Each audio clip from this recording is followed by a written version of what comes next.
My name's Chris Goujon, and I was a aviation warfare specialist, petty officer 3rd class in the United States Navy. And what that entailed would be flying on P3 Orions and performing missions where you would look through a camera from up in the air and identify enemy insurgents and help ground troops carry out their missions. I heard about this program through another veteran who said I had asked them if they had any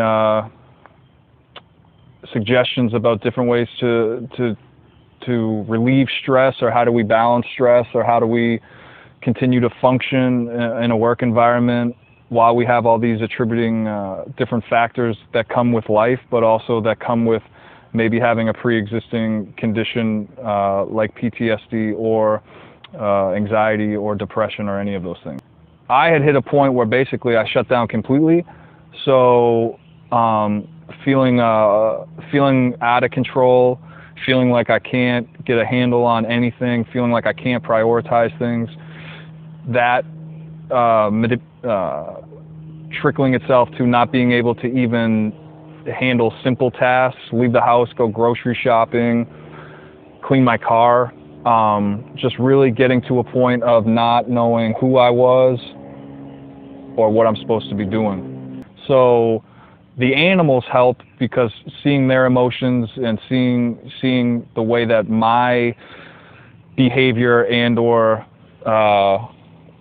feelings affects them, you then can actually see it. There's something there to see, versus just being out in the world and not necessarily having complete consciousness of how your energy or behavior is affecting those around you.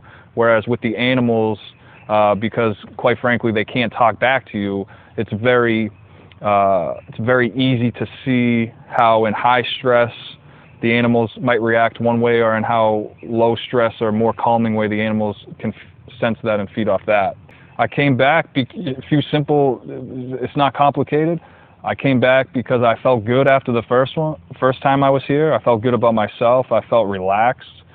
I came back because I want more. I came back because I think that it was just really a jumping off point for me. I think that there's a lot that can be learned from this program, but even specifically this place that I'm at right now, it's just a good, I think everybody has their own sense of space that they feel comfortable in, or a breathing spot, or however you want to look at it. Some people it's their car ride home from work. Some people it's their garage when they work on their car. For me, you know, and I know I've only been out here twice, for me being out here by myself has been, it's broken me off the path, literally. So this place is off the beaten path, but for me, it's a place where I can come feel safe and be myself, be vulnerable, without necessarily that having an impact on the direct real world around me. So I can practice out here. It's a practice facility for me, if that's how you want to look at it. Right on. And what would you tell other combat veterans if they're considering this program? I would say give it a shot, period. Because if you are, you know, no matter what you're feeling about, if you feel good or you feel not so good, or you have underlining issues that you're having trouble getting rid of, or guilt, or whatever it is, there's something out here. It's not a cure-all for all those answers, but it is a place where you can be yourself, you can be vulnerable, you can open up if you want, or you don't have to. You can talk as much as you want, or you don't have to. I know a lot of combat veterans have fear or paranoia when it comes to getting help. Well, out here, this is it. It's you. So this is 100% transparent. There is no sort of what's this person's real end goal, or what is the point of this. This is just you. It is what you want it to be.